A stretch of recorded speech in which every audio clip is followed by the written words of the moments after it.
कहानी की शुरुआत एक साधारण से घर से होती है, जहां कैंग मिन क्यूंग आईने के सामने खड़ी होकर एक स्लीक काले ऑफिस ड्रेस को ठीक कर रही थी। उसे देखते ही उसकी माँ गर्व से चमक उठी और बोली, जैसा मैंने सोचा था, बिल्कुल वैसा ही। महंगे कपड़े सच में सब कुछ बदल देते हैं। कपड़े तो जैसे किसी फरिश्ते के पंख होते हैं। उसके पास खड़े उसके छोटे जुड़वा भाई उसे हैरानी से देख रहे थे। वाह, तुम तो बहुत कूल लग रही हो दीदी, बिल्कुल एक असली एडल्ट जैसी, उन्होंने चमकती आंखों से कहा। लेकिन मिनक्यूंग सुन ही नहीं रही थी। उसके दिमाग में ठंडे व्यावहारिक हिसाब किताब चल रहे थे। अगर मैं अगले 3 साल तक हर तीसरे दिन यह पहनूं, तो यह लगभग रोज 1000 वॉन खर्च करने जैसा होगा। उसने शांत दृढ़ता के साथ अपने हाथ ऊपर उठाए और निष्कर्ष निकाला। बिल्कुल, इसका मतलब है कि मुझे यह लगातार 3 महीने तक बिना रुके पहनना होगा। अपनी बेटी के चेहरे पर वह गणनात्मक भाव देखकर उसकी मां ने आह भरी। आह मिनक्यूंग, तुम फिर क्या सोच रही हो? फिर उनका स्वर नरम हो गया और उन्होंने प्यार से मिनक्यूंग के कंधे पर हाथ रखा। मुझे पता है तुम समझदार हो, तुम कहीं भी अच्छा करोगी, लेकिन फिर भी मुझे चिंता होती है। काम की जिंदगी स्कूल जैसी नहीं होती।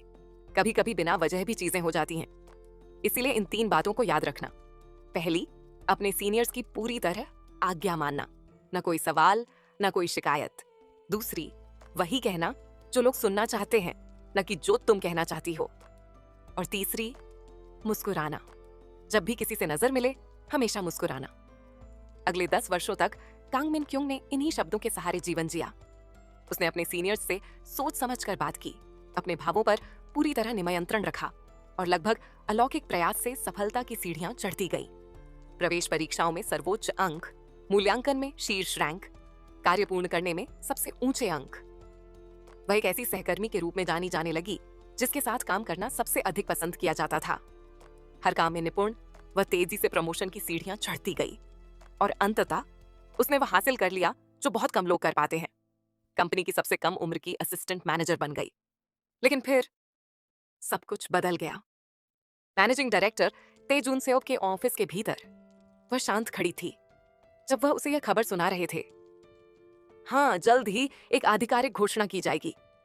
तुम्हें ट्रेडिंग टीम में टेली सेओब की सेक्रेटरी और असिस्टेंट के रूप में पुनः नियुक्त किया जाएगा। उसकी परफेक्ट मुस्कान फीकी नहीं पड़ी, लेकिन भीतर से मिन क्यूंग ठिठक गई। मैं पहले से ही असिस्टेंट मैनेजर हूं और अब आप मुझे सेक्रेटरी बनाना चाहते हैं? ऐसा लगा जैसे उसके 10 वर्षों की अथक मेहनत एक पल में ढह गई हो। मैं 1 दशक तक वफादार वर्क हॉर्स रही हूं और अब यह एक डिमोशन।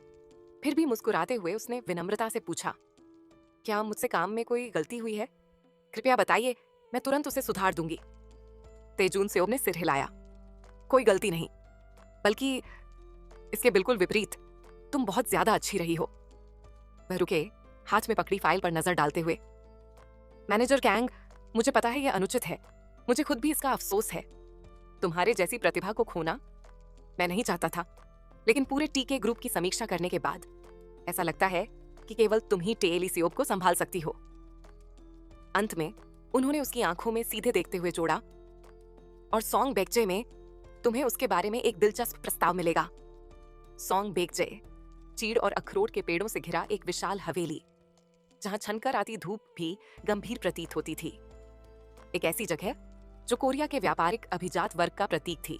वह टीके ग्रुप के नेता ताई सिहुआन की एस्टेट के भीतर स्थित थी। मिन क्यूंग तुरंत समझ गई, यह कोई साधारण पुनर्नियुक्ति नहीं थी। यह फैसला सीधे चेयरमैन ताई सिहुआन की ओर से आया था। वह व्यक्ति जो जल्द ही टीके ग्रुप के प्रेसिडेंट बनने वाले थे। यही है, उसने गंभीरता से सोचा। या तो यह मेरे जीवन का सबसे बड़ा अवसर होगा या सबसे बड़ा संकट। उधर एयरपोर्ट पर टेलीतेई एसीओब एक हाथ में ट्रॉली बैग और दूसरे हाथ में लग्जरी ब्रांड्स के शॉपिंग बैग लिए बेफिक्री से बाहर निकल रहा था। उसका अंदाज लापरवाह था और उसका हैंडसम चेहरा धूप के चश्मे के पीछे आधा छिपा हुआ था। जैसे ही उसने अपने शेड्स को हल्के से ऊपर सरकाया, आगमन क्षेत्र से एक मीठे चेहरे वाला व्यक्ति उत्साह से हाथ हिलाने लगा। डायरेक्टर ताइली सेओब, इधर, यहाँ। वह व्यक्ति था असिस्टेंट मैनेजर किम की चून, जिसे सब किमकी के नाम से जानते थे।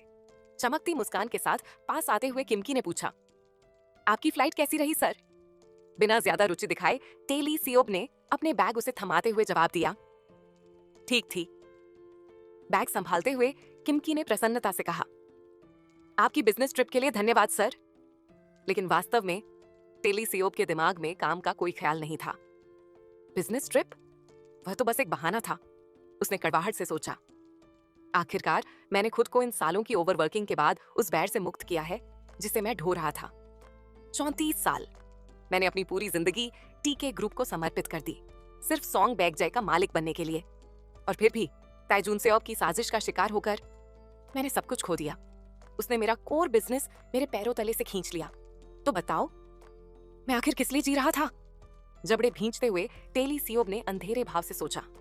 ठीक है, आगे बढ़ो तेजून सेओब, सब कुछ खुद ही एंजॉय करो। उसी विश्वासघात ने उसे कंपनी से बिजनेस ट्रिप के बहाने गायब होने पर मजबूर कर दिया था और उसने सबसे संपर्क तोड़ लिया था। अब टेली सियोब एक लग्जरी कार की पिछली सीट पर आलस से फैला हुआ था। महंगी चॉकलेट्स के डिब्बे और हाई एंड ब्रांड्स के बैग उसके बगल में ढेर लगे थे। आंखें बंद किए पूरी तरह आराम में दिखते हुए उसने बुदबुदाया, चंगदामडोंग अपार्टमेंट चलो। लेकिन उसके आश्चर्य के लिए गाड़ी चला रहा किमकी झिझक गया। ओ सर, एक मैसेज था, आपको लौटते ही सीधे स्ट्रैटेजिक प्लानिंग डिवीजन जाना है। हैरान होकर टेली सियोब सीधा बैठ गया। क्या तेजून सियोब की तरफ से? किमकी ने घबरा कर सिर हिलाया। कराहते हुए टेली सियोब ने गहरी सांस ली। मैं थक चुका हूं, चलो सीधे ऑफिस टेल चलते हैं। लेकिन जैसे ही वह फिर से सीट पर ढलकने वाला था, उसकी जेब में रखा फोन बज उठा। उसने स्क्रीन पर नजर डाली और भौहें सिकोड़ लीं। उफ, अभी तो लौटा हूं, अब कौन है?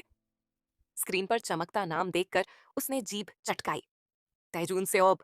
बिना झिझक के उसने कॉल काट दी। भूल जाओ, मैं आराम कर रहा हूं। ट्रैफिक में धीरे धीरे सरकती कार के बीच फोन फिर से बजा, लेकिन इस बार वह उसका नहीं था। रिंगटोन किमकी के फोन से आ रही थी। चौंक कर टेली सियोब झल्लाया, क्या फिर से ताइजून सेओब है? उसके अचानक उफान से घबराकर किमकी हकलाया, रुको मुझे और रुको मत कहो, या तो कॉल उठाओ या काट दो। टेली सेओब भड़क उठा, लेकिन तभी जैसे ही कार की स्क्रीन पर इनकमिंग कॉल दिखाई दी, किमकी झिझक गया। ये इलेक्ट्रॉनिक्स डिपार्टमेंट की असिस्टेंट मैनेजर कैंग का कॉल है। वह नाम सुनते ही टेली सेओब ठिठक गया। असिस्टेंट मैनेजर कांग मिनक्योंग, उसने सोचा, क्या वह वही नहीं है जो मेरे साथ लगभग उसी समय कंपनी में शामिल हुई थी? जब किमकी ने कॉल रिसीव की, टेली सेओब ने भौहें सिकोड़ लीं। मुझे हमेशा पता था वो थोड़ी अजीब है, लेकिन एक असिस्टेंट मैनेजर सीधे डायरेक्टर को कॉल करे, अब क्या है? फिर किमकी ने पीछे मुड़कर देखा। मेरा ख्याल है आपको इस बारे में डायरेक्टर से सीधे बात करनी चाहिए। क्या? क्यों? टेली सेओब झल्लाया, जैसे ही किमकी ने अटपटे ढंग से फोन उसकी ओर बढ़ा दिया। ये क्या बकवास है? फोन कान से लगाते हुए उसने रूखे स्वर में कहा, हाँ असिस्टेंट मैनेजर, मैं आपकी क्या मदद कर सकता हूं? दूसरी ओर से कैंग मिनक्योंग ने अपनी वही उजली पेशेवर आवाज में उत्तर दिया, नमस्ते, आज से मैं आपकी पर्सनल सेक्रेटरी और बिजनेस एड के रूप में सेवा दूंगी। यह सुनते ही टेली सियोब लगभग चिल्ला पड़ा, क्या? तुमने क्या कहा? तुम्हारे जैसे उच्च रैंक वाला व्यक्ति मेरी सेक्रेटरी क्यों बनेगा? क्या यह भी तेजून सेओब का ही आइडिया है? लेकिन मिनक्योंग ने बस हल्के से हंसते हुए कहा, आप विवरण डायरेक्टर ताइजून सेओब से सीधे चर्चा कर सकते हैं, मैं अभी आपको उनसे जोड़ती हूं। दांत भींचते हुए टेली सियोब ने मन ही मन सोचा, वह कमीना ताइजून सेओब, क्या तुम पागल हो गए हो? फिर उसने फोन में गुर्राते हुए कहा, सेक्रेटरी? किसकी सेक्रेटरी? ये मजाक बंद करो। जो अभी अभी बिजनेस ट्रिप से लौटा है उसके साथ इतना सख्त मत बनो। उससे कहो मैं आराम करने जा रहा हूं।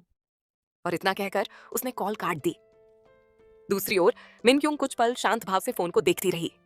फिर ताइजून सेओब की ओर नजर घुमाकर उसने संतुलित स्वर में कहा, उन्होंने कॉल काट दी, मैनेजिंग डायरेक्टर। हल्की मुस्कान के साथ ताइजून सेओब ने ठंडे स्वर में जवाब दिया, शेड्यूल में बिना किसी बदलाव के आगे बढ़िए। बाद में शहर के बीचों बीच बसे एक हाई एंड अपार्टमेंट में टेली सियोब किंग साइज बेड पर बिना शर्ट के फैला हुआ बेफिक्री से सो रहा था। आधी नींद में वह बुदबुदाया, आखिरकार अब मैं सांस ले सकता हूं। लेकिन उसकी शांति ज्यादा देर तक नहीं टिक सकी। उसके पास रखा उसका फोन बज उठा। कराहते हुए वह उठकर बैठ गया और अपना चेहरा मलने लगा। उफ, अब क्या है किमकी? दूसरी ओर से किमकी की विनम्र आवाज आई, सर क्या मैं एक पल के लिए अंदर आ सकता हूं? शुरुआत में टेली सियोब ने ज्यादा ध्यान नहीं दिया, जब तक कि उसने बैकग्राउंड में दूसरी आवाज नहीं सुनी। एक ऐसी आवाज जिसने उसकी आंखें तुरंत खोल दी। रुको, ये आवाज अपार्टमेंट के दरवाजे के बाहर किम की फोन पर बोला। मैं दरवाजे पर हूं सर, क्या अंदर आ सकता हूं? असिस्टेंट मैनेजर कांग मिन क्योंग भी अंदर आना चाहती हैं। यह सुनते ही टेली सियोब लगभग फोन में चिल्ला पड़ा। कौन? कांग मिन क्योंग? उसे इस जगह के बारे में कैसे पता चला? और तभी झटका लगा। फोन किमकी के हाथ से खींच लिया गया और कांग मिन क्योंग की ठंडी शांत आवाज सुनाई दी। मैं कांग मिन क्योंग बोल रही हूं। टाइली सियोब भयभीत होकर चिल्लाया। तुम ऐसे स्टंट कैसे कर लेती हो?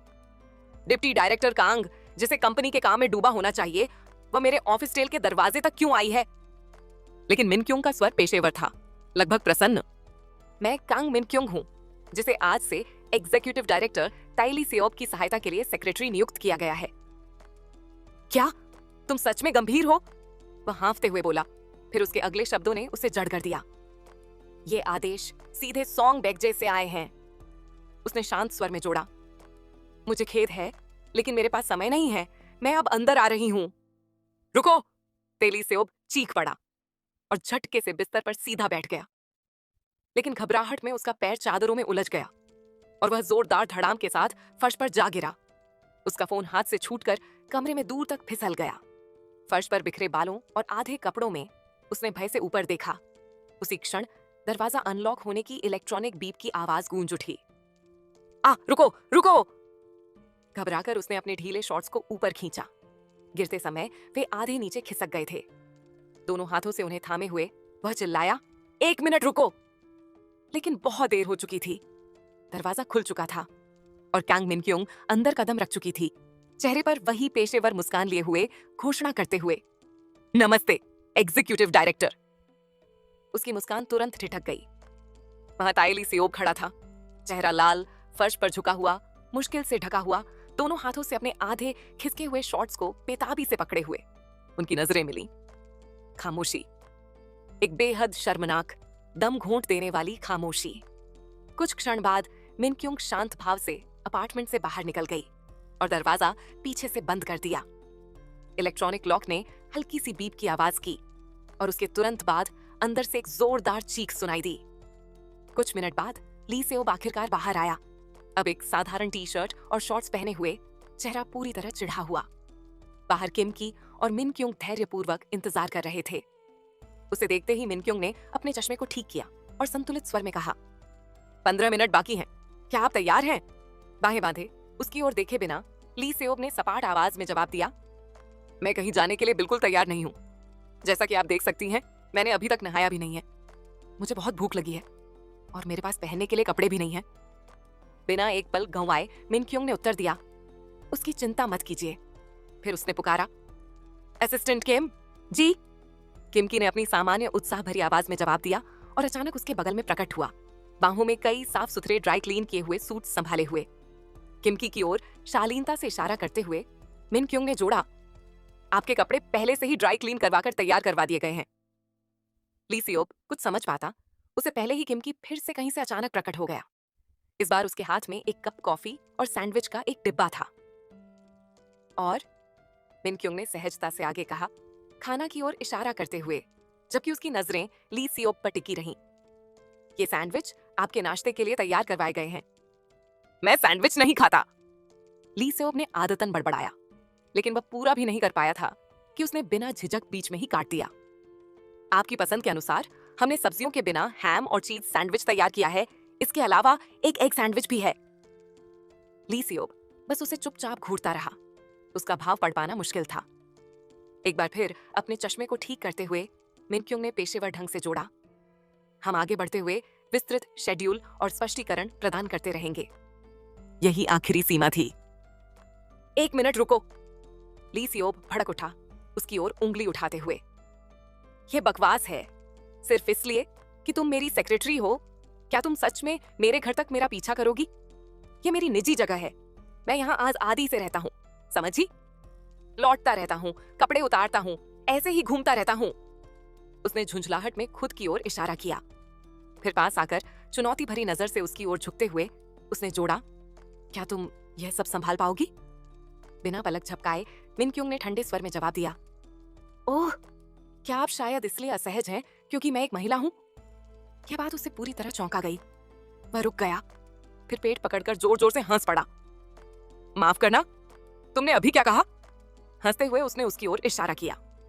मैं इसीलिए असहज हूं क्योंकि तुम महिला हो? क्या तुम पागल हो? वह कुछ पल उसे भावहीन नजर से देखती रही, फिर चमकदार मुस्कान बिखेर दी। मुझे खुशी है कि एग्जीक्यूटिव डायरेक्टर मुझे इतनी सहज नजर से देखते हैं। फिर उसका लहजा फिर से पेशेवर हो गया। अब रवाना होने में 10 मिनट बचे हैं। अपना टैबलेट देखते हुए उसने कहा, लगता है नहाने के लिए पर्याप्त समय नहीं होगा, असिस्टेंट किम। जी, किमकी ने तुरंत जवाब दिया, हमेशा की तरह तैयार। बेहतरीन तालमेल के साथ किमकी ने नाटकीय ढंग से अपने हाथ उठाए, जबकि मिनक्युंग ने एक गीला तौलिया निकाला, चेहरा हमेशा की तरह शांत। मुझे पता था ऐसा होगा, उसने दस्ताने पहनते हुए कहा। उसकी आवाज में हल्की सी डरावनी गंभीरता आ गई। इसीलिए मैंने गीला तौलिया तैयार कर लिया था। उसके पीछे किमकी अब एक हाथ में पानी की बाल्टी और दूसरे में बॉडी वॉश पकड़े हुए था। फिर हल्की सी मगर साफ दिखने वाली शरारती मुस्कान के साथ मिनक्युंग ने घोषणा की, चलिए शुरू करते हैं, असिस्टेंट किम। जी, किमकी ने ऐसे जवाब दिया जैसे कोई सैनिक ड्यूटी पर रिपोर्ट कर रहा हो। तौलिया उठाते हुए मिनक्युंग ने कहा, अब पास आइए। चौंक कर ली सेओ पीछे हट गया, सीने पर बाहें क्रॉस कर ली। तुम क्या कर रही हो? वह चिल्लाया, उस चीज को मुझसे अभी दूर रखो, यह सच में बहुत परेशान करने वाला है। उनके बीच भारी सन्नाटा छा गया। ली सियोब घूरता रहा, उसकी डराने वाली नजर उस पर टिकी हुई थी। लेकिन मिनक्युंग हमेशा की तरह शांत, बिना पलक झपकाए वहीं खड़ी मुस्कुराती रही। आखिरकार उसकी जिद के आगे हार मानते हुए ली सेओब ने भारी सांस ली। ठीक है, रुको, मैं 5 मिनट में तैयार होकर आता हूं। वह बड़बड़ाया, हार मानते हुए पीछे हट गया। जैसे ही वह गुस्से में अंदर गया, उसके पीछे किमकी ने चुपचाप मिनक्युंग की ओर गर्व से अंगूठा दिखाया, जैसे कोई संतुष्ट सहायक। अंदर जाकर नहाने की तैयारी करते हुए ली सोब खुद से बड़बड़ाने लगा। बिखरे हुए बाल, फीके चश्मे, वही उबाऊ टू पीस सूट। 10 साल में कुछ नहीं बदला। एक तरह से यह काबिले तारीफ है। पहली बार मिलने के बाद से कुछ भी नहीं बदला।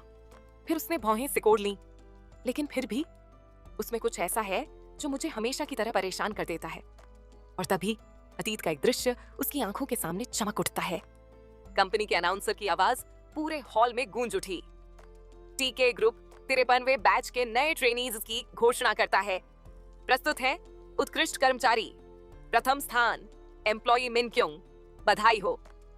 स्टेज के कोने से ली सेओब चुपचाप देख रहा था जब मिनक्युंग सीधी और गर्व से खड़ी होकर अपना सम्मान स्वीकार कर रही थी। फिर अगली घोषणा हुई, अगला द्वितीय स्थान एम्प्लॉई ली सेओब। उस क्षण बैकस्टेज खड़े ली सेओब ने अपनी मुट्ठियां कसकर भींच लीं। मैंने अपनी पूरी जिंदगी टीके ग्रुप के उत्तराधिकारी के खिताब पर खरा उतरने के लिए मेहनत की है। सब मुझे जीनियस कहते थे, लेकिन यह सब कभी आसान नहीं था। यह सिर्फ और सिर्फ मेहनत थी। मैंने कभी भी टॉप रैंक नहीं छोड़ी, एक बार भी नहीं। मैं उसी का आदी हूं। लेकिन अब दूसरा स्थान, स्टेज पर मिनक्युंग और ली सोब दोनों केंद्र में खड़े थे जब अनाउंसर की आवाज फिर गूंजी, टॉप रैंक कांग मिनक्युंग और द्वितीय स्थान ताई ली सेओब। कृपया दोनों के लिए जोरदार तालियां बजाइए। भीड़ तालियां बजा रही थी और ली सेओब ने बगल से मिनक्युंग की ओर देखा, जो आत्मविश्वास से उसके पास खड़ी थी। उसका चेहरा झुंझलाहट से मरोड़ खा गया। उसकी भींची हुई मुट्ठियां शांत क्रोध में कांप रही थीं। वर्तमान में वापस शॉवर के बाद ली सेओब अपने बाल ब्लो ड्राई कर रहा था। बिना मुड़े उसने बुदबुदाया, 5 मिनट सही? उसके पीछे मिनक्युंग ने शांत स्वर में उत्तर दिया, जी बिल्कुल डायरेक्टर। उसने कंधे के ऊपर से पीछे देखा और उसे चुपचाप खुद को देखते हुए पाया। उसकी आंखों में झुंझलाहट चमक उठी। अपनी शर्ट उठाते हुए वह मन ही मन बड़बड़ाया, दुनिया में और कोई नहीं था क्या? उसे ही क्यों होना था? बटन लगाते हुए उसने ऊंची आवाज में कहा, असिस्टेंट मैनेजर मिनक्युंग। जी डायरेक्टर। उसने पूरी तरह संयमित मुद्रा में उसके पीछे खड़े होकर जवाब दिया, मुझे पर्सनल सेक्रेटरी पसंद नहीं है। बिना एक पल गंवाए उसने उत्तर दिया, मैं आपको संतुष्ट करने की पूरी कोशिश करूंगी डायरेक्टर। हल्की सूखी हंसी के साथ अभी भी शर्ट के बटन लगाते हुए उसने कहा, नहीं, मेरा वह मतलब नहीं था। तुम बेवकूफ बनने में अच्छी हो, पता है। मैं उन लोगों को भी सहन कर चुका हूं जिन्हें मैं पसंद नहीं करता। हल्का सा मुड़कर उसने उसकी आंखों में देखते हुए सपाट स्वर में जोड़ा, लेकिन ये मुझे नहीं लगता कि यह चलेगा। अपनी घड़ी पहनते हुए स्थिर नजर से उसने निर्णायक स्वर में कहा, असिस्टेंट मैनेजर मिन क्योंग, मैं तुम्हें पसंद नहीं करता। टाई ठीक करते हुए थोड़ा उसकी ओर झुककर वह आगे बोला, ट्रेनिंग सेंटर के पहले दिन से, जिस पल हमें एक ही ग्रुप में असाइन किया गया था, तभी से मैं तुमसे नफरत करता हूं। वे शब्द हवा में भारी होकर लटक गए। मिन क्योंग के होंठ हल्के से खुले, मानो वह कुछ कहने वाली हो, लेकिन उसने अपने टैबलेट को सीने से थोड़ा और कसकर पकड़ लिया। फिर उसकी पेशेवर मुस्कान लौट आई। टैबलेट उठाते हुए उसने घोषणा की, एग्जीक्यूटिव डायरेक्टर ली सेओप, हम ठीक 7 मिनट शेड्यूल से पीछे हैं, चलिए। एक पल के लिए ली सेओप बस उसे घूरता रह गया, स्तब्ध। क्या मैं अभी दीवार से बात कर रहा था? उसने खाली भाव से सोचा। फिर मिन क्योंग और किम की दोनों ने एक साथ दरवाजे की ओर हाथ बढ़ाया, जैसे दो सिंक्रोनाइज्ड रोबोट हों। चेयरमैन तय सिवान आपका इंतजार कर रहे हैं। उनकी तालमेल भरी हरकत देखकर ली सियोप के चेहरे पर फिर से झुंझलाहट उभर आई, लेकिन कुछ क्षण बाद उसने अपने चेहरे पर हाथ फेरते हुए गहरी सांस ली। ठीक है, इतना कहकर उसने अपना कोट पहना और उनसे आगे चल पड़ा। चलो। गलियारे में जब वे उसके पीछे पीछे चल रहे थे, मिन क्योंग की नजरें उसकी पीठ पर टिकी रहीं। उसकी आवाज उसके दिमाग में गूंज रही थी, मैं तुम्हें पसंद नहीं करता। चेहरा निर्विकार रखते हुए उसने मन ही मन सोचा, तुम्हें मैं पसंद नहीं हूं? मैंने भी तुम्हें कभी कभी पसंद नहीं किया। उस पहले दिन से नहीं जब 10 साल पहले तुमसे मिली थी। सब तुम्हें टीके का प्रिंस कहते थे। क्या मजाक है, तुम बस एक बिगड़ा हुआ चेबोल ब्रैट हो। कुछ ही क्षण बाद एक स्लीक काली कार शहर के ट्रैफिक को चीरती हुई आगे बढ़ रही थी।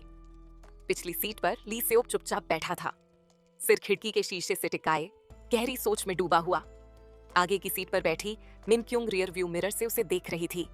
उसके चेहरे की छवि उसके मन में उभर रही थी। तेज जबड़े की रेखा, सहज रूप से हैंडसम चेहरा। उसने हल्के से अपने होंठ काटे, फिर मुट्ठियां भींच लीं, खुद को मन ही मन डांटते हुए। मैं तुमसे नफरत करती हूँ, लेकिन जहां तक लुक्स की बात है, तुम बिल्कुल मेरे टाइप हो। 1 हफ्ता पहले सॉन्गबेकजाई के भयावह ऑफिस के अंदर प्रेसिडेंट ताई सिहुआन अपनी डेस्क के पीछे बैठे थे, चेहरा ठंडा और अधिकारपूर्ण। तो तुम असिस्टेंट मैनेजर कांग मिन क्योंग हो? उनके सामने सख्ती से खड़ी मिन क्योंग ने उत्तर दिया। जी। प्रेसिडेंट ने मेज पर उंगलियां धीरे धीरे थपथपाईं। उसके सामने उसकी पर्सनल फाइल खुली हुई थी। डायरेक्टर जून सेओप से तुम्हारे बारे में बहुत सुना है। तुम काफी बेहतरीन कर्मचारी हो, है ना? अपनी सांसों को नियंत्रित करने की कोशिश करते हुए मिन क्योंग ने सावधानी से जवाब दिया, अभी भी मुझ में सुधार की काफी गुंजाइश है। कुछ क्षणों की चुप्पी छा गई। फिर प्रेसिडेंट ने सहज स्वर में जोड़ा, आह, ली सेओप, सही? एग्जीक्यूटिव डायरेक्टर ली सेओप की असिस्टेंट के रूप में अपना सर्वश्रेष्ठ देना। मिन क्योंग ने सिर झुकाए रखा, बस हल्के से सिर हिलाया। लेकिन तभी सुना है तुम्हारे भाई बहन विंटर स्पोर्ट्स में होनहार युवा एथलीट हैं। उस क्षण उसका सिर झटके से ऊपर उठा, उसकी आंखें सदमे से फैल गईं। प्रेसिडेंट ताई सिहुआन मुस्कुराए, शांत, लेकिन उस मुस्कान के नीचे कुछ खतरनाक छिपा हुआ था। टीके ग्रुप को संभावनाओं वाले एथलीट्स का समर्थन करना पसंद है। उसी पल उसे सब समझ आ गया। तो यह वही दिलचस्प प्रस्ताव है जिसका जिक्र डायरेक्टर जून सेओप ने सॉन्गबेकजाई में किया था। कुछ मिनट बाद जब वह प्रेसिडेंट के ऑफिस से बाहर निकली, तो जैसे उसके शरीर से सारी ताकत निकल गई हो। उसने खुद से बुदबुदाया, मैं पूरी तरह थक चुकी हूँ। उनकी तीखी नजर याद करते ही वह कांप उठी। उनकी आंखें बिल्कुल बाघ जैसी, जब उन्होंने कहा था अपना सर्वश्रेष्ठ देना। फिर उसने मानसिक रूप से खुद को संभाला। सब ठीक है, घबराओ मत, अभी तक तुमने सब अच्छा किया है। लेकिन अपने भाइयों का ख्याल आते ही उसका दिल कस गया। क्या वे इतने समय से पैसों की चिंता कर रहे थे, मुझसे छुपाकर? उसने सिर हिलाया। अगर वे अब बस अपने खेल पर ध्यान दे सकें तो वही सबसे जरूरी है। तभी उसका फोन बज उठा और वह अपने विचारों से बाहर आई। कॉलर आईडी देखते ही उसने हल्की सांस छोड़ी। जिसका नाम लो, हेलो। दूसरी ओर से 2 आवाजें एक साथ फूट पड़ी, उत्साह से भरी हुई। ओल्डर सिस। वे उसके भाई थे। खुशी से भरे हुए उन्होंने उसे बताया कि उन्हें टीके ग्रुप से स्पॉन्सरशिप मिल गई है। आधिकारिक सेलिब्रेशन इवेंट अभी अभी आयोजित हुआ था। यह बात सीधे उनसे सुनकर मिन क्योंग की आंखों में आंसू चुभने लगे। आंसुओं के बीच हल्के से हंसते हुए उसने कहा, यह बहुत अच्छा है, सच में बहुत अच्छा। उसने फोन को कसकर पकड़ लिया। जब तक तुम दोनों खुश हो मेरे लिए वही काफी है। अब वर्तमान में वापस। सॉन्ग बेगजाई की ओर जाती कार में बैठी मिनक्युंग ने अपनी हथेलियों में नाखून गड़ा लिए। संभल जाओ मिनक्युंग, अभी अपनी सतर्कता कम नहीं कर सकती।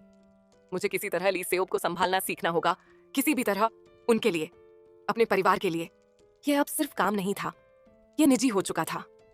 ली सेओब की सेक्रेटरी के रूप में उसका पहला असली दिन सच में शुरू हो चुका था। सॉन्ग बेगजे पहुंचकर वे जल्द ही फिर से प्रेसिडेंट ताई सीहुआन के सामने खड़े थे।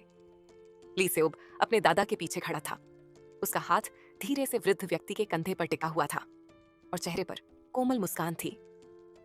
ग्रैंडफादर, आपको याद है ये चॉकलेट बॉक्स? बिल्कुल वैसा ही है जैसा आपने मुझे ऑस्ट्रिया में खरीदा था जब मैं छोटा था। प्रेसिडेंट ताई सीहुआन हल्के से हंसे। यह दृश्य देखते हुए मिनक्युंग अपनी आंखों पर विश्वास नहीं कर पा रही थी। प्रेसिडेंट ताई सीहुआन, वो पिछली बार से बिल्कुल अलग दिख रहे हैं। मुझे यकीन नहीं हो रहा कि वे इतने कोमल भी हो सकते हैं। उसकी नजर ली सेओब पर गई, जो अपने दादा के पास चुपचाप खड़ा था। तो वही एकमात्र व्यक्ति है जो प्रेसिडेंट को ऐसे मुस्कुराने पर मजबूर कर सकता है। पास के सोफे पर सख्ती से बैठी मिनक्युंग को अचानक प्रेसिडेंट ताई सीहुआन ने पुकारा। हाँ, असिस्टेंट मैनेजर। वह तुरंत सीधी हो गई। जी सर। लेकिन उसका पेट कस गया। उनका चेहरा अब फिर से गंभीर, कठोर और डराने वाला हो गया था। क्या तुम अपना काम ठीक से कर रही हो? उन्होंने पूछा। चौंक कर मिनक्युंग ने मन ही मन सोचा, आप मुझे इस तरह क्यों देख रहे हैं? लेकिन बाहर से उसने अपनी उजली पेशेवर मुस्कान बनाए रखी। आज पहला दिन था, इसलिए मुझसे थोड़ी कमी रह गई, उसने विनम्रता से उत्तर दिया। उसी समय ली सेओब आकर उसके बगल में सोफे पर बैठ गया, चुपचाप उसे देखता हुआ। प्रेसिडेंट ने सपाट स्वर में आगे कहा, आज तुम थोड़ी देर से पहुंची। उसकी गोद में रखे हाथ हल्के से कांपने लगे और उसने नजरें झुका लीं। मैं खुद को सुधार लूंगी, उसने धीमे से कहा। बगल से ली सेओब की नजर उसके कांपते हाथों पर गई। उसने हल्का सा भौहें सिकोड़ लीं। इससे क्या हुआ है? ये पहले से बिल्कुल अलग व्यवहार कर रही है, जैसे 180 डिग्री अलग। प्रेसिडेंट की आवाज ने फिर से सन्नाटा तोड़ा। मुझे तुमसे बहुत उम्मीदें हैं। यह मेरे लिए सम्मान की बात है सर, मिनक्युंग ने यथासंभव संयमित स्वर में कहा। लेकिन फिर उनके अगले शब्द आए, तेज और भारी। मुझे उम्मीद है कि तुम मुझे निराश नहीं करोगी। उसकी असहज मुस्कान मुश्किल से टिकी रही जब उसने मजबूरी में कहा, मैं आपकी अपेक्षाओं पर खरा उतरने की पूरी कोशिश करूंगी प्रेसिडेंट।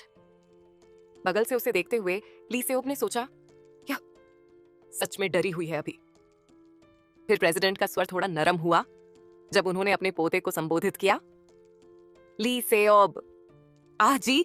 फिलहाल नियमित रूप से सॉन्ग बेगजे आओ।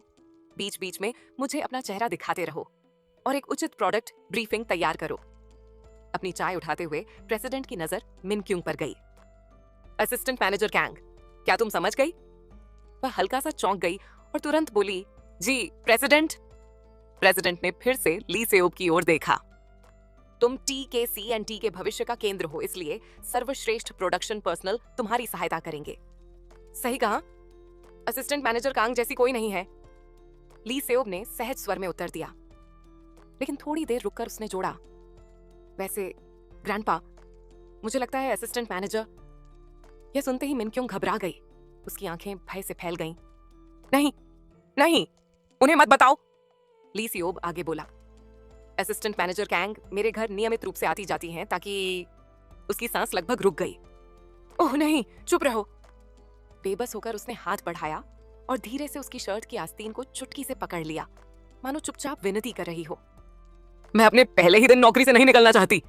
उस खिंचाव को महसूस कर ली सेओब ने उसकी ओर देखा। उसके चेहरे पर तनाव भरी मुस्कान थी, लेकिन कनपटियों पर पसीने की बूंदें चमक रही थीं। आंखों में मौन प्रार्थना थी। वह उलझन में उसे घूरता रहा। फिर अपने दादा की ओर मुड़कर वह झिझका, मेरा मतलब असिस्टेंट मैनेजर कैंग नहीं है। वह पूरा भी नहीं कर पाया था कि उसने सीधे उसका हाथ पकड़ लिया। उसकी उंगलियां बेताबी से उसकी हथेली में धंस गईं। चेहरे पर वही दर्द भरी जमी हुई मुस्कान, आंखें मौन याचना करती हुईं। ली सेओब ने हैरानी से उसकी ओर देखा, फिर उनकी जुड़ी हुई हथेलियों की ओर। दादा की ओर मुड़ते हुए वह हकलाया, ओह, ये थोड़ा ज्यादा है। तभी उसने उसकी नकली लेकिन बेचैन खांसी सुनी। प्रेसिडेंट ने दबाव डाला, बात पूरी करो। उसी क्षण ली सेओब के दिमाग में कुछ क्लिक हुआ। वह अचानक चमकदार मुस्कान के साथ बोला, आ, मेरा मतलब था ग्रैंडपा, धन्यवाद। प्रेसिडेंट ने भौं उठाई। ली सियोब ने सहजता से आगे कहा, असिस्टेंट मैनेजर कैंग को मेरी सेक्रेटरी नियुक्त करने के लिए धन्यवाद। उसके बगल में मिन क्युंग ने अंततः चुपचाप राहत की सांस ली, जैसे उसका पूरा शरीर ढीला पड़ गया हो। उस शाम मिन क्युंग आखिरकार पूरी तरह थकी हुई अपने अपार्टमेंट पहुंची। आह, मैं बहुत थक गई हूं, उसने खुद से बुदबुदाया, शांत गलियारे में घिसटते हुए कदम बढ़ाते हुए। शायद आज मैंने बहुत ज्यादा दिमाग इस्तेमाल कर लिया। दरवाजे का पासवर्ड डालते समय उसके दिमाग में बस एक ही योजना थी, शॉवर, फिर सीधे बिस्तर। लेकिन जैसे ही दरवाजा खुला, ओल्डर सेस, उसके जुड़वां छोटे भाई दौड़ते हुए सीधे उसकी ओर आए। वहां खड़ी मिन क्युंग के चेहरे पर कोई ऊर्जा नहीं थी। दिन भर की उथल पुथल ने उसकी सारी उत्सुकता निचोड़ ली थी। तुम इतनी देर से क्यों आई? हम तुम्हारा इंतजार कर रहे थे, जुड़वा भाइयों ने उसकी बाहों से लिपटते हुए शिकायत की। रसोई में उसकी रूममेट ली सीए हाथ में एक विशाल चम्मच को मानो स्टाफ की तरह पकड़े मुस्कुराते हुए बोली, वेलकम होम मिन क्युंग, आज तुमने बहुत मेहनत की। अभी उलझन में मिन क्युंग ने इधर उधर देखा और धीमे से पूछा, क्या चल रहा है? सीए ने चमकते हुए उत्तर दिया, तुमने अभी तक खाना नहीं खाया है ना? मैंने जुड़वां से अच्छी खबर सुनी तो मैंने एक सरप्राइज पार्टी तैयार की। चुपचाप खड़ी मिन क्युंग बस पलकें झपकाती रही। उसका दिमाग अभी भी पीछे चल रहा था। रसोई से सिया ने प्यार से जोड़ा, जाकर हाथ मुंह धो लो, मैं खाना पूरा कर देती हूं। हम मदद करेंगे सिया नूना, जुड़वा एक साथ चिल्लाए और रसोई की ओर दौड़ पड़े। सिया नूना का खाना सबसे अच्छा है, वे खुशी से चिल्लाए, उसके दोनों तरफ खड़े होकर बर्तनों को हिलाने में उसकी मदद करते हुए बातें कर रहे थे। कुछ देर बाद मिन क्यंग नहाकर बाहर आई, हाथ में तौलिया लिए बाल सुखाती हुई। अब तो सच में जान आ गई, उसने राहत की सांस लेते हुए कहा। कमरे के बाहर से सिया ने आवाज लगाई, नहा ली? ओप्पा अभी आने वाले हैं, उनके आते ही हम सब साथ में खाना खाएंगे। हाथ में अपना चश्मा पकड़े मिन क्यंग ठिठक गई। क्या? ह्यूनसियोंग ओप्पा? उसी वक्त डोरबेल बजी। ओ, लगता है वही है, सिया खुशी से दरवाजे की ओर दौड़ते हुए बोली। घबराकर मिन क्यंग खुद को संभालने के लिए वापस अपने कमरे में चली गई। दरवाजे के पीछे से उसे सिया की उत्साहित आवाज सुनाई दी, अरे तुम कोरिया कब वापस आए? जिज्ञासा से मिन क्यंग ने आखिरकार बाहर झांका। लिविंग रूम में उसने सिया, जुड़वां बच्चों और ह्यून सियोंग को साथ बैठे देखा, जैसे इतने समय के बाद भी कुछ बदला ही ना हो। सब गर्मजोशी से बातें कर रहे थे। उसे वहां खड़ा देख ह्यून सियोंग ने चमकती मुस्कान के साथ कहा, ओह मिन क्यंग, कितने समय बाद मिल रहे हैं। उसे देखकर वह भी सच में खुश होकर मुस्कुराई। ओप्पा ह्यून सियोंग, आपने बताया क्यों नहीं कि आप आने वाले हैं? ह्यून सियोंग हल्के से हंसा और उसकी ओर बढ़ा। उसके सिर पर प्यार से हाथ रखते हुए बोला, मिन क्यंग, तुम बिल्कुल नहीं बदली। यह सुनकर वह हल्का सा ठिठक गई। फिर कुछ पल बाद खुद को नीचे देखते हुए दोनों हाथों से अपनी टी शर्ट का किनारा पकड़कर हल्की मुस्कान के साथ बोली, आप इसका मतलब कह रहे हैं? उसने अपनी टी शर्ट आगे कर कार्टून प्रिंट दिखाते हुए पूछा। ह्यून सियोंग फिर हंस पड़ा। हाँ, तुम्हें अब भी वो किरदार पसंद है। उसकी टी शर्ट पर कान डॉक्का छपा था, पुरानी बच्चों की एनिमेशन वेजी रेंजर्स का उसका पसंदीदा किरदार। बचपन की एक प्यारी और मजेदार याद। सबको आपस में हंसते बोलते देख उसके दिल में गर्माहट भर गई। जैसा कि आप देख सकते हैं, हम सब एक परिवार जैसे ही हैं। एक ही मोहल्ले में बड़े होने की वजह से हमारा रिश्ता अपने आप गहरा हो गया था। मिन क्युंग के लिए, जिसने समय से पहले ग्रेजुएशन किया था और अक्सर अपने हमउम्र साथियों से अलग महसूस करती थी, सिया और ह्यून सॉन्ग उसकी सबसे कीमती यादें बन गए थे। उन्होंने साथ पढ़ाई की थी, साथ खाना खाया था, हर जगह कंधे से कंधा मिलाकर घूमे थे। और खासकर ह्यून सियोंग, उसका भरोसेमंद सीनियर, उसके लिए एक बड़े भाई जैसा बन गया था, जिस पर वह हमेशा निर्भर हो सकती थी, खासकर तब जब उसने इतनी कम उम्र में यूनिवर्सिटी में प्रवेश लिया था।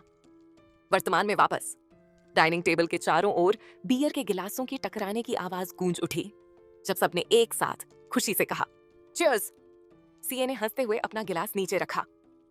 हाँ हाँ, तुम्हारा क्या करें मिन क्युंग, अभी तक बियर का स्वाद नहीं जानती। जैसा मैं हमेशा कहती हूँ, तुम जिंदगी के सबसे बड़े सुखों में से एक से वंचित हो। कोला का गिलास पकड़े मिन क्योंग हल्के से मुस्कुराई। इतनी बड़ी बात नहीं है, लेकिन आज जैसे दिन पर शायद एक गिलास से कुछ नहीं होगा। सीए ने उत्साह से ताली बजाई।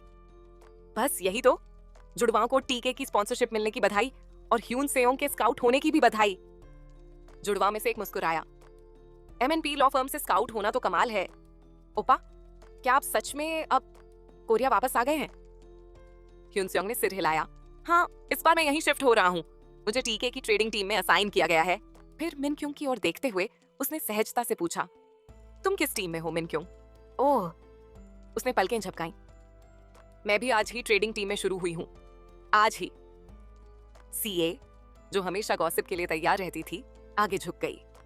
सही, आज तुम्हारा पहला दिन था सेक्रेटरी के रूप में, है ना? यह सुनकर ह्यून सेओंग चौंक गया। रुको, मिन क्योंग, तुम सेक्रेटरी के रूप में काम कर रही हो? वह जवाब दे पाती उससे पहले ही सीए रिपोर्टर मोड में आ चुकी थी, चम्मच को माइक्रोफोन की तरह उसके चेहरे के सामने पकड़ते हुए। यह है रिपोर्टर।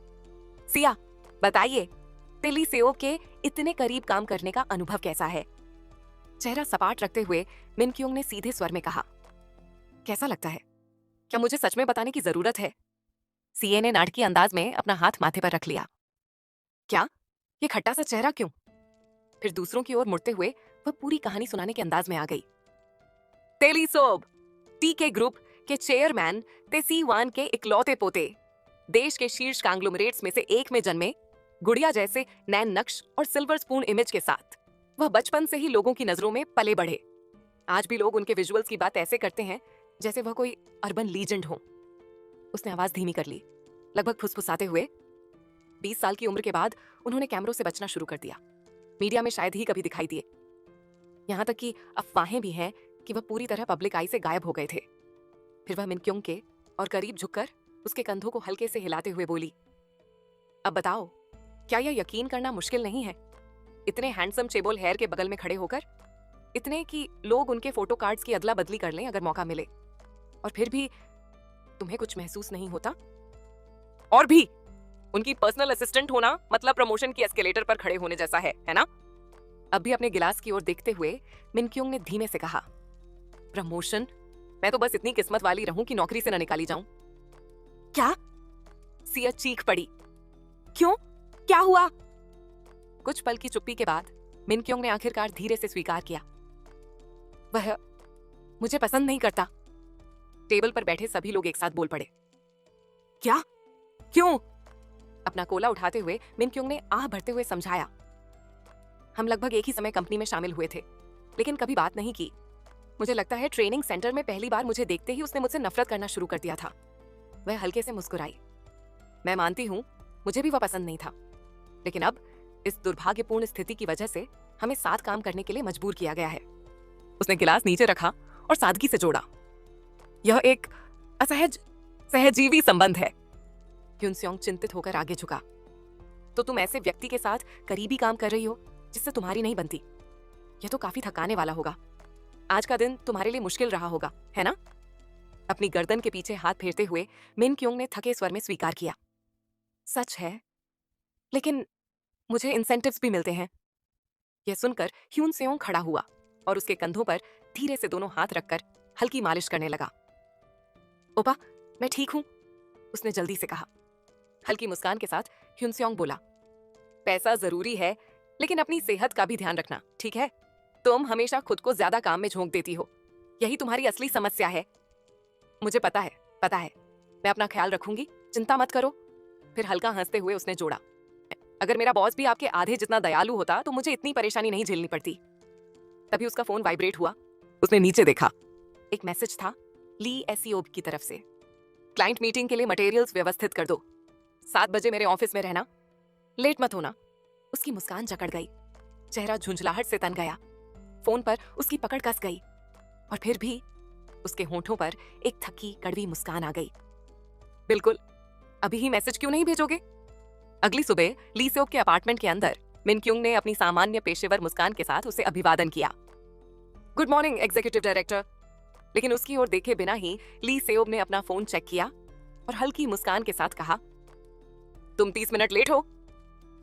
अपना विनम्र भाव बनाए रखते हुए मिनक्युंग ने शांत स्वर में उत्तर दिया, मैं समय पर पहुंच गई थी, लेकिन एंट्रेंस का पासवर्ड बदल गया था। यह सुनकर ली सेओब ने आंखें घुमाई और आलस से बुदबुदाया, ओह सच में? पता नहीं क्यों उसे बदलने की जरूरत पड़ी। अंदर ही अंदर उसने सोचा, आपने ही तो कल रात बदला था और अब ऐसे दिखा रहे हैं जैसे कुछ पता ही नहीं। लेकिन बाहर से उसने बस मुस्कुरा कर कहा, मैंने देरी के अनुसार कामों को फिर से शेड्यूल कर दिया है। आज के वर्क फ्लो में कोई बाधा नहीं आएगी। उबासी लेते हुए ली सेओब ने लापरवाही से हाथ हिलाया, जो करना है करो। बिना विचलित हुए वह आगे बोली, जब आप तैयार हो मैं आपको आज का शेड्यूल ब्रीफ कर दूंगी। लेकिन जाते जाते बिना पीछे मुड़े वह बुदबुदाया, मैं थका हुआ हूं, अभी अभी उठा हूं। उसके लिए तैयार की हुई ताजा कॉफी आगे बढ़ाते हुए मिनक्युंग ने चहकते हुए कहा, मुझे लगा था, इसीलिए मैं आपके लिए मॉर्निंग कॉफी लाई हूं। यह सुनते ही ली सेओब मुड़ा और उसे हैरानी और तिरस्कार भरी नजर से देखा। झुंझलाकर हाथ उठाते हुए उसने कहा, मैं सिर्फ कैनियन कॉफी पीता हूं, खास तरह से ब्लेंड की हुई, रिच और हैवी, लेकिन साथ ही हल्की और एक अलग ही स्वाद के साथ। ये जो भी है इसे मुझसे दूर करो। फिर आलस से किचन की ओर इशारा करते हुए जोड़ा, इसे बस सिंक में बहा दो। हैरान, हल्की सी टूटती मुस्कान के साथ मिनक्युंग ने झुककर कहा, जी मैं इसे सिंक में बहा देती हूँ। क्या हम अब ब्रीफिंग शुरू करें? लेकिन एक बार फिर ली सेओब ने उबासी ली और सोफे पर ढेर हो गया। शेड्यूल वैसे भी डिले है, मैं थोड़ा और आराम करूंगा। उसकी मुस्कान डगमगाने लगी। हर सेकंड के साथ उसका धैर्य पतला होता जा रहा था। डायरेक्टर जून सेओब आपका इंतजार कर रहे हैं। यह सुनकर वह चौकन्ना हुआ। सोफे पर फैला हुआ ही उसने ऊपर देखा। हूं? वह मीटिंग जून सेओब के साथ थी। उसने आराम से एक पैर दूसरे पर चढ़ा लिया। तो फिर मैं उठा ही क्यों? कैंसिल कर दो, मैं नहीं जा रहा। उसके हाथ में पकड़ा कॉफी कप कस गया, लगभग छलक ही गया। उसने सोचा, यह सिर्फ दूसरा दिन है, लेकिन 10 साल में पहली बार मैं सच में अपने धैर्य पर सवाल उठा रही हूं। कुछ देर बाद टी के हेडक्वार्टर में ली सेओब के चैम्बर में मिनक्युंग शांत भाव से टैबलेट स्क्रॉल करते हुए उसे ब्रीफ कर रही थी। टी के इलेक्ट्रॉनिक्स की शेयर रीस्ट्रक्चरिंग में थोड़ा समय लगेगा, लेकिन टी के ट्रेडिंग की आंतरिक रीऑर्गेनाइजेशन योजना के अनुसार आगे बढ़ चुकी है। अगली बिजनेस रिपोर्ट में ट्रेड, कंस्ट्रक्शन, रिजॉर्ट्स और अंत में टी के फैशन शामिल होगा। कुर्सी पर लापरवाही से बैठा ली सेओब हंसा। टी के फैशन आखिर में? हाँ, सबसे मुश्किल को अंत के लिए बचा रही हो। टी के फैशन पूरे टी के ग्रुप की नींव और इस समय उसकी सबसे बड़ी समस्या। झुंझलाकर उंगली उठाते हुए ली सेओब भड़क उठा, ये सारी गड़बड़ियां मुझ पर ही क्यों डालते रहते हैं? एक डूबते हुए बिजनेस को मैं कैसे ठीक करूं? कुर्सी पर ढहते हुए वह हल्का सा हाथ पैर हिलाने लगा, कराहते हुए, मैं जान लगाकर काम करता हूं और वह लड़का जून सेओब सारे मुनाफे वाले सेक्टर ले जाता है और मेरे लिए सिर्फ तबाही छोड़ देता है। उन्हें पता है मुझे काम से नफरत है। क्या मैं इस्तीफा दे दूं? सच में दे दूं क्या? टेबल के उस पार से मिनक्युंग उसे देख रही थी। सिर्फ उसे देखकर ही थकान महसूस हो रही थी। यह आदमी सच में काम नहीं करना चाहता। मैं इसे कैसे संभालूं? उसका वह पुराना रूप कहां गया? उसे शुरुआती दिनों वाला ली सेओब याद आया, जो बिना थके काम करता था, भले ही उसे ऐसे घूरता था जैसे वह उसकी जिंदगी की सबसे बड़ी मुसीबत हो। तब मुझे लगता था वह अपने क्राउन प्रिंस उपनाम पर खरा उतरता है, लेकिन अब उसकी सोच तभी टूट गई जब वह अचानक चिल्लाया, हे मिनक्युंग, तुम ऐसे लग रही हो जैसे हार मान चुकी हो। चौंकर वह उछल गई। क्या? आप ऐसा क्यों कह रहे हैं? इनकार करने की कोशिश मत करो। उसने सीधा उसकी ओर देखा।